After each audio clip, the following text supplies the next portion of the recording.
تم جنت کے حقدار بن جاؤ گے۔ لیکن آج ہمارے ذہنوں میں یہ بات بٹھا دی گئی کہ اگر عمل نہیں کر سکتے تو مت بیٹھو، اس فتنے کو دور نکال کر پھینکیے۔ عمل کر سکتے ہو یا نہ کر سکتے ہو پھر بھی ثواب تمہیں ملے گا۔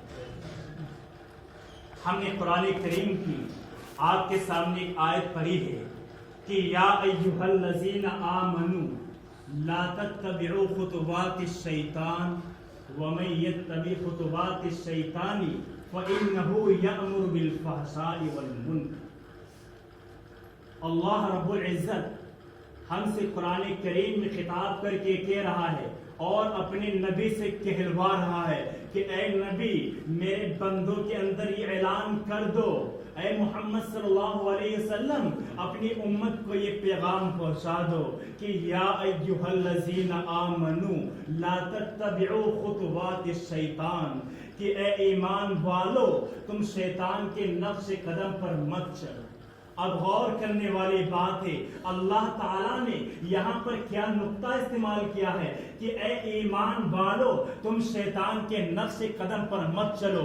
اب ظاہر سی بات ہے، غور کرنے والی بات ہے کہ اللہ قرآن میں کہہ رہا ہے کہ اے ایمان والو، اللہ یہاں پر یہ بھی کہہ سکتا تھا کہ اے انسانوں، اللہ یہاں پر یہ بھی کہہ سکتا تھا کہ اے نام کے مسلمانوں، نہیں، اللہ قرآن میں کہہ رہا ہے کہ اے ایمان کا دعویٰ کرنے والو، اے ایمان والو تم اپنے آپ کو کہتے ہو کہ مسلمان ہیں، ہر جگہ ووٹر لسٹ کے اندر اپنا نام تم نے محمد اسلم و محمد ارشد لکھا رکھا ہے، مسلمانی نام لکھا رکھ سکتے ہیں۔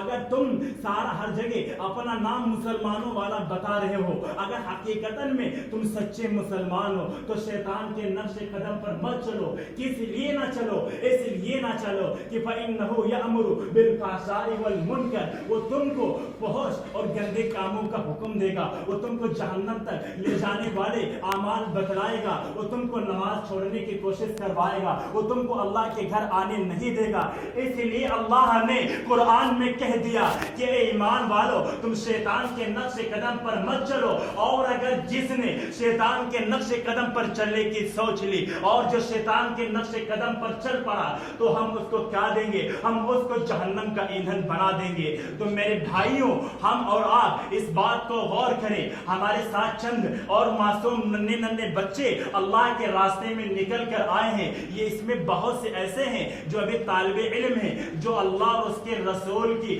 حدیث و قرآن کو سیکھنے کی کوشش میں لگے ہوئے ہیں۔ وہ لوگ یہاں پر نکل کر آئے، کس لیے آئے؟ کہ جو ہمارے بھائی اس دین محمدی سے بھٹک چکے ہیں، جو ہمارے بھائی اللہ اور اس کے رسول کے احکام کو چھوڑ چکے ہیں، ان کو ایک اللہ کی طرف بلایا جائے، ان کو مسجد تک لانے والا بنایا جائے۔ اس لیے ہماری جماعت، اس لیے ہمارے طلباء کی جماعت، اس لیے ہمارے پڑھنے والے بچے، ہمارے اس میں جماعت امیر جماعت بھی ہیں، اور ہمارے اس میں وہ نوجوان بھی ہیں جو ہمیشہ اکثر نمازوں کو چھوڑ دیا کرتے تھے، لیکن اللہ نے ان کو ہدایت دی تو اس کے راستے میں اپنا جان بھی لگایا، اپنی مال بھی لگائی۔ کس لیے لگائی؟ اس لیے لگائی کہ ہمارا اللہ ہم سے خوش ہو جائے، ہمارا پروردگار ہم سے خوش ہو جائے، ہمارا پالن ہار ہم سے خوش ہو جائے۔ اگر وہ ہم سے روٹھ گیا، اگر وہ ہم سے ناراض ہو گیا تو ہم کو بہت سے عذاب دے گا، بہت سخت قبر کے اندر بھی عذاب ہوگا۔ ہم اس موضوع پر نہیں جانا چاہتے، بلکہ ہمیں آپ کو اس ٹاپک پر لانا ہے کہ ہم اور آپ آج دھڑلے سے نماز چھوڑ دیتے ہیں، اور آج کا ہمارا نوجوان کیا کہتا ہے کہ چلو نماز چھوڑو، ارے دیکھا جائے گا قبر کے اندر جو ہوگا سب دیکھ لیں گے۔ بہت سے لوگ نماز نہیں پڑھتے ہیں، اور بہت سے لوگ یہ کہتے ہیں چلو چھوڑو، آنے والے جمعے سے ہم شروع کریں گے، آنے والے کل سے نماز کو شروع کر لیں گے، ارے آج ایک دو دن میں کیا ہو جائے گا۔ اور یہی ٹالا بٹائی کے اندر آج ہم نماز کو غفلت میں ڈال رہے ہیں۔ یاد رکھیے شیطان کی سب سے بڑی یہی چال ہے کہ آج چھوڑیے کل سے کام کریں گے، اور کل وہ کام نہیں ہو پاتا ہے، بالکل وہ کام نہیں ہو پاتا ہے۔ یہی ایک واقعہ بھی ہوا ہے، دوسرے ملک کے اندر کا واقعہ ہے۔ اگر اس واقعے سے ہم نے عبرت حاصل نہیں کی تو اس سے بڑھ کر ہمارے پاس اتنا خطرناک اور کوئی واقعہ نہیں ہے جو آپ کے ذہنوں میں اس کو بٹھاؤ۔ کہ ایک دوسرے ملک ادر کنٹری کا واقعہ ہے کہ وہاں ایک نوجوان لڑکا تھا، اور جب اس کا جی چاہتا تب نماز پڑھتا، اور جب اس کا جی نہیں چاہتا نماز نہیں پڑھتا۔ محلے والوں نے वहाँ के नमाज पढ़ने वाले लोग उसको समझाते कि ए नौजवान, ए फुला फुला शख्स, नमाज पांचों वक्त की पढ़ा कर। कहा नहीं, जिस मेरी मर्जी जो आज चल रहा है पाकिस्तान के अंदर, इसी तरीके से कहा कि मेरा दिल, मेरी मर्जी, हमारा जिस वक्त दिल करेगा हम नमाज पढ़ेंगे और मेरा जी नहीं करेगा नहीं पढ़ेंगे। चलो बहुत आते हैं समझाने वाले, ये जमात वाले बहुत आ चुके, ये महल्ले वाले बहुत आ चुके, जो होगा देखा जाएगा, अपनी कब्र में हम खुद जाएंगे, इस तरीके के वो जवाब देता था। लेकिन दोस्तों उसका क्या हाल हुआ, उसी हालत के अंदर उसके मुंह से लेटरीन आना शुरू हो गई। अब डॉक्टरों ने उसका रिसर्च किया, डॉक्टर उसकी दवाई दे रहे हैं लेकिन कोई फायदा नहीं हो रहा। बड़े बड़े MBBS डॉक्टर हैरान रह गए कि इसके मुंह से लेटरीन क्यों आ रही, मेरी दवाई इसके ऊपर फायदा क्यों नहीं कर रही।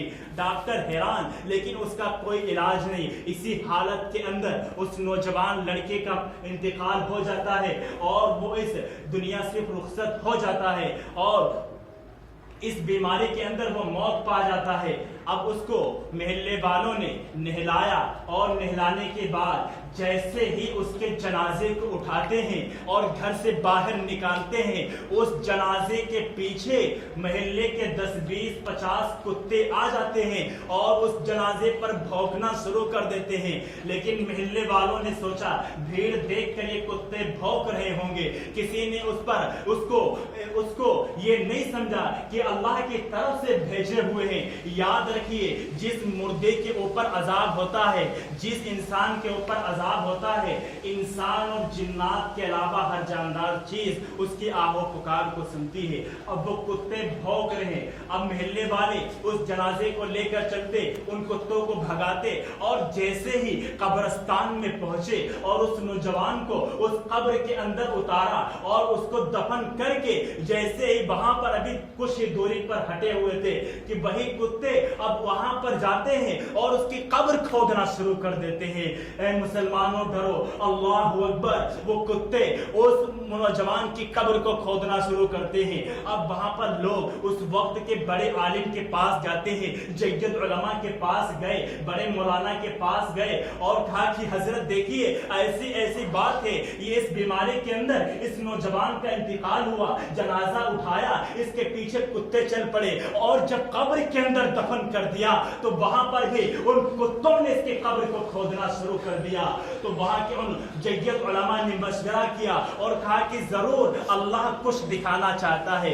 मशवरा हुआ और उसके बाद में कहा कि इस नौजवान की कब्र को खोदा जाए। जब उस कब्र को खोदते हैं तो उस कब्र को खोदने के बाद क्या देखते हैं कि उस कब्र के अंदर उस नौजवान के बजाय सुअर लेटा हुआ है, जो भंगे का जानवर है वो उस कब्र के अंदर लेटा है। एक मसला याद रखना, हमने यहाँ पर सुअर कह दिया। अब बहुत से लोगों ने मसला बना रखा है कि ये नाम ले लिया तो 40 दिन जबान नापाक रहेगी, ये रहेगा वो रहेगा। गलत है यार, ये सब मनगढ़ंत बातें हैं। अच्छा, कुरान के अंदर ये क्यों कह दिया गया? खिंजीर कुरान के अंदर साफ पढ़ रहे हो, इंग्लिश में पिक कह रहे हो और इसको अगर इसमें कहते थे इनकी भाषा में तो कहते 40 दिन जबान नापाक रहेगी। किसी के बाप का मसला है क्या 40 दिन जबान नापाक रहेगी? ये सब गलत है, कह सकते हो, लेकिन बेहतर है इसे अल्फाज ना इस्तेमाल करें। लेकिन कोई गुनाह नहीं है, 40 दिन जबान नापाक रहेगी। इसको सुनने क्या कहोगे? चाचा कहोगे, बेटी कहोगे, क्या कहोगे? कोई मसला याद रखना, कह सकते हो। तो मैं अर्ज ये कर रहा था कि वो नौजवान जो था उसके कब्र के अंदर उस नौजवान के बजाय वो जानवर लेटा हुआ है। गौर करने वाली बात है, सोचने वाली बात है कि आज हम भी तो नमाजें छोड़ रहे हैं और धड़ल्ले की चोट पर ये सोच रहे हैं, पैदाइश के अंदर लगे हुए हैं, अपना कारोबार आगे बढ़ाने की कोशिश कर रहे हैं कि ये प्रॉपर्टी इतनी हो गई, अब इसको और आगे बढ़ाया जाए। हमें आखिरत की भी सोचनी है। अगर हम इस दुनिया के चक्कर में पड़ गए, अल्लाह के नबी ने यही तो फरमाया था कि मेरी उम्मत के अंदर दुनिया की मोहब्बत घुस जाएगी और जब दुनिया की मोहब्बत घुसेगी तो मौत का डर उसके अंदर नहीं आएगा और वो गुमराह होती चली जाएगी। इंसान पैसों के पीछे जब भागता है तो दीन उससे दूर हो जाता है। जब पैसों के पीछे भागता है, गरीब लोग ज्यादा दीन के करीब, ऐसा नहीं कि अमीर ना, अमीर भी होते हैं लेकिन गरीब लोग ज्यादातर दीन के करीब होते हैं। एक मरतबा ऐसे ही अल्लाह के नबी करीम सल्लल्लाहु अलैहि वसल्लम बयान दे रहे थे, जैसे आप हजरात बैठे हैं ऐसे अल्लाह सहाबा किराम बैठे और अल्लाह के नबी ये बयान दे रहे हैं कि जो पैसे की ही कि अमीर इंसान जो है उसको पैसा आगे आने नहीं देता, और गरीब इंसान को वो आगे दीन की बातें सुनने के लिए आता है, वो जन्नत में चला जाएगा। वहीं पर अल्लाह के करीब में एक अमीर सहाबी जिनके पास दौलत के अंबार थे, उनके पास अल्लाह के नबी के करीब में, अल्लाह के नबी से कुछ दूरी पर बैठे थे और वो गरीब आगे बैठा था। अब बीच के अंदर उस गरीब को पेशाब पखाने की जरूरत हुई, वो उठकर वहां से अल्लाह के नबी से इजाजत लेकर पेशाब करने जाता है, तो पीछे से ये जो पीछे अमीर आदमी बैठा था वो भी पीछे से इजाजत लेकर चला जाता है और उस गरीब आदमी से कहता है कि ऐसा करो, तुम इतने इतने पैसे हमसे ले लो और हम तुम्हारी जगह पर अल्लाह के नबी के करीब बैठ जाते हैं और तुम हमारी जगह पर पीछे चले। कहा ठीक है। गरीब इंसान तो सोचा आज का मेरा चूल्हा ही जल जाएगा, पैसे मिल रहे हैं। तो वो आया, अमीर आदमी आगे आकर बैठ गया और गरीब जो था वो पीछे चला गया। अब आने के बाद अल्लाह के नबी सल्लल्लाहु अलैहि वसल्लम से कहने लगा, अल्लाह के रसूल, मेरे माँ बाप आप पर कुर्बान हो, आप अभी ये कह रहे थे कि अमीर जो है उसको जन्नत तक जाने के लिए उसकी दौलत रोके हुए है, अब ये देखिए मैं आगे आ गया और गरीब पीछे चला गया। तो अल्लाह के नबी सल्लल्लाहु अलैहि वसल्लम ने फरमाया, आप तो भाई अल्लाह आपको जिब्रील के जरिए हर चीज़ की खबर दे देता है, अल्लाह के हुक्म से जिब्रील हर बात आपको बता देते थे। तो अल्लाह के नबी सल्लल्लाहु अलैहि वसल्लम ने फरमाया, अभी तुम्हारे पास जब तक पैसा रहा तब तक तुम पीछे थे, और जब तुमने उस गरीब को पैसा दे दिया तो वो पीछे चला गया। तुम और करने वाली बात है ये है, मैं ये नहीं कहता हूँ कि दौलतमंद दीनदारी से दूर है, लेकिन अक्सर क्योंकि जिसके पास जितना ज्यादा दौलत होगी, अगर उसने अच्छे कामों में नहीं लगाई, कल क़यामत के दिन सबसे ज्यादा उसी पर हिसाब व किताब होगा, बड़ा खतरनाक वो दिन होगा। ज्यादा आपका वक्त ना लूं, बस दो वाक़या आपको सुनाकर बात को खत्म करता चलूं, और मैं आपको बता रहा हूं कि नमाज की फजीलत क्या है और नमाज छोड़ना कितना बड़ा गुनाह है। बस दो वाक़ये सुनाकर अपनी बात को खत्म कर रहा हूं कि एक सहाबी रसूल है, एक सहाबी हजरत अबू हुरैरा रज़ी अल्लाह ताला अन्हु है। वो सहाबी रसूल कहते हैं कि एक मर्तबा उनके पास एक औरत आती है। एक औरत आने के बाद वो कहने लगी, ए सहाबी रसूल, ए अबू हुरैरा, मुझे मसला मालूम करना है, क्या तुम मेरे मसला हल कर दोगे? कहा हाँ बताइए क्या है। तवज्जो इधर दीजिए, अगर आप गौर से नहीं सुनेंगे तो आपकी समझ में नहीं आएगी। मिसालें दूं उसके लिए मेरे पास वक्त नहीं है, फौरन इशा का वक्त होने जा रहा है। वो औरत कहने लगी, ए अबू हुरैरा, मुझे आपसे एक मसला मालूम करना है, क्या आप मुझे वो मसला बता सकते हैं? कहा हाँ औरत, पूछ, तेरा क्या मसला है? गौर से सुनिए इस वाक़ये को कि वो औरत कहने लगी कि ए अबू हुरैरा, मैंने जिना कराया। आप लोग जानते हैं कि जिना किसे कहते हैं। वो औरत कहती कि मुझसे जिना का कसूर हो गया, और उसके बाद में जब बच्चा पैदा हुआ उस बच्चे को मैंने बीच से काट डाला, और काटने के बाद ए अबू हुरैरा, हमने उसको कूड़ेदान के अंदर फेंक दिया। ये सुन रहे हैं वो सहाबी रसूल हजरत अबू हुरैरा, जिनकी आंखें लाल हो चुकी हैं, जिनके चेहरे पर शिकम आ चुकी है, जिनका चेहरा गुस्से से लाल हो गया है, और कहने लगे कि ए बदबख्त औरत, ए मर्दूद औरत, तूने ये क्या कर दिया? जब तूने जिना कराया, इतना गलत काम कराया, और उसके बाद में जब बच्चा तेरे पेट के अंदर ठहरा और जब उसकी विलादत हुई, जब वो दुनिया के अंदर आया, उसको पालने और पोसने के बजाय, उसको दूध पिलाने के बजाय तूने उसको बीच से काट डाला। अरे उसको दफनाने के बजाय तूने गटर के अंदर, एक कूड़ेदान के अंदर फेंक दिया। जा, तेरी अल्लाह के यहाँ मगफिरत नहीं हो सकती।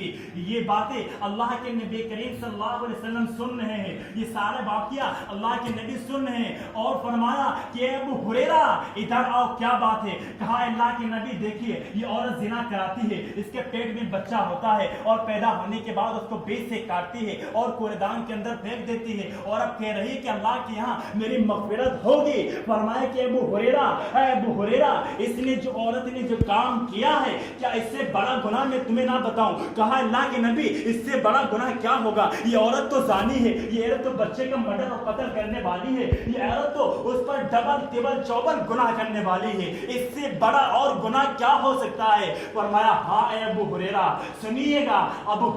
अल्लाह के नबी ने फरमाया कि ए अबू हुरैरा, इससे बड़ा गुनाह वो है कि जो जानबूझकर एक वक्त की नमाज छोड़ दे। जो औरत ने काम किया اس سے بڑھ کر؟ اللہ اکبر مسلمانوں، سوچئے گا آج ہمارا کیا حال ہے۔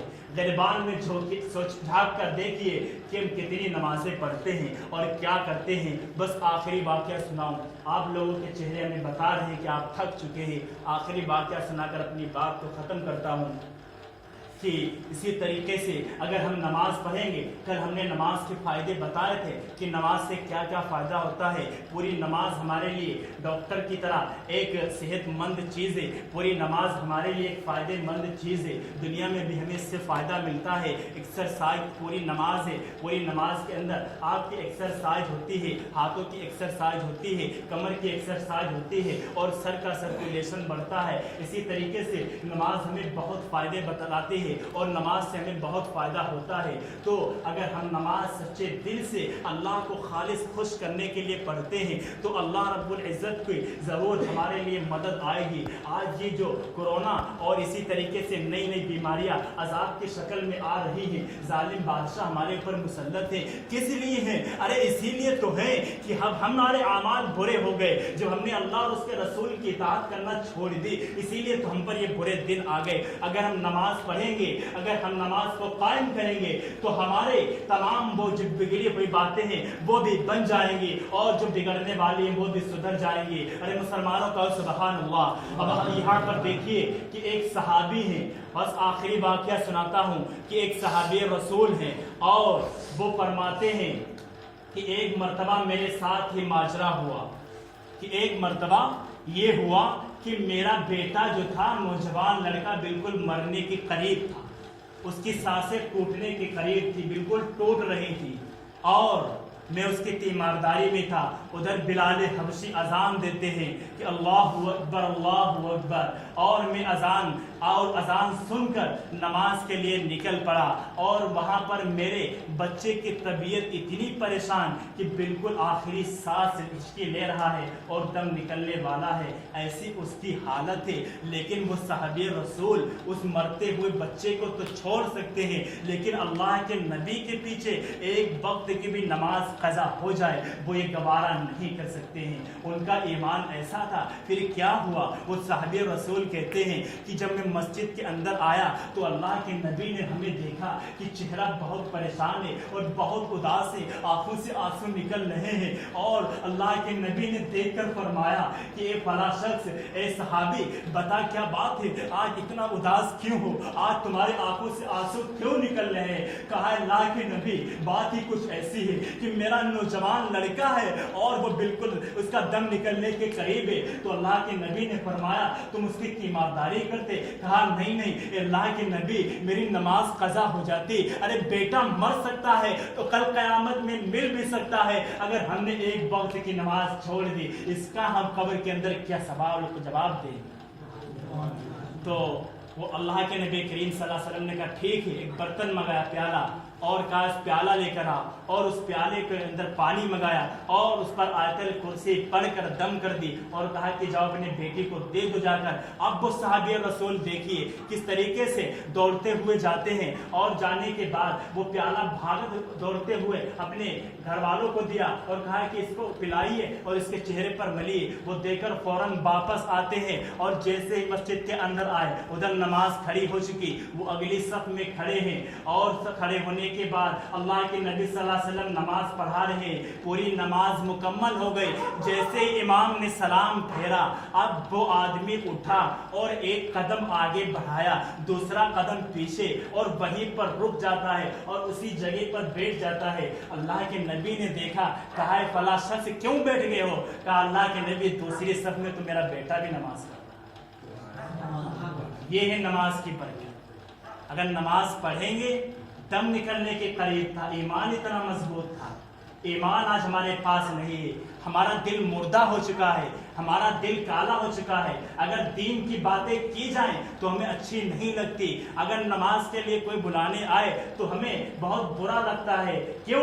اس لیے کہ ہمارا دل مردہ ہو چکا ہے۔ یہ کس طریقے سے ہمارا دل سفید ہوگا، کس طریقے سے اس کے اندر نور بھرے گا، یہ ہمیں صحابہ کی زندگی کو دیکھنا پڑے گا کہ کس طریقے سے صحابہ کرام نے یہ قربانی دے کر ہم تک دین پہنچایا ہے اور کس طریقے سے آج ہم تک فری میں دین پہنچا ہے، جس کی ہم سے अदल नहीं हो पा रही है। वो सहाबी कौन थे जिनके चचा ने, जो अपने चचा से डर कर चुपके से ईमान ले आते हैं। उनके चचा बहुत बड़े काफिर हैं, बुद्ध के पुजारी हैं और बहुत दौलतमंद वाले हैं, पैसे वाले हैं, और वो अब उनका भतीजा जो है वो एक सहाबी है, वो चुपके से ईमान ले आते। एक दिन उनके चचा को पता चल जाता है कि मेरा भतीजा मुसलमान हो गया है, मोहम्मद के दीन को अपना लिया है। उसको बुलाया और कहा कि यहाँ आओ, ऐ मेरे भतीजे, हमने सुना है कि तुम मोहम्मद पर ईमान ले आए हो, तुम मुसलमान हो गए हो। अभी तक डरते थे और चुपके चुपके नमाज रोजा करते थे, लेकिन जब आज चचा को पता चल गया, कहा हाँ मेरे चचा जान,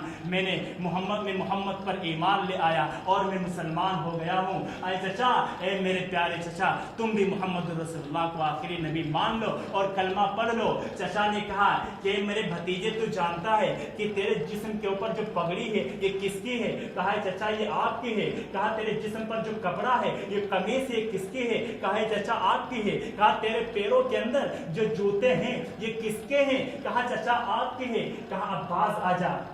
कहा नहीं बाज आऊंगा, मैं मोहम्मद रसूलुल्लाह पर सच्चे दिल से ईमान ले आया हूँ। कहा ऐ मेरे भतीजे, चल सर का अमामा उतार। अमामा उतार के दे देता है। उसके बाद में कहता है कि चल ये कुर्ता एक कमीज उतार। वो सहाबी रसूल कमीज उतार देते हैं और उसके चेहरे पर मार देते हैं। लेकिन ये देखिए, अभी ये बहुत अच्छा वाकया है कि उसके बाद में चचा कहता है कि अब चल जूते उतार। वो सहाबी रसूल जूते भी उतार देते हैं।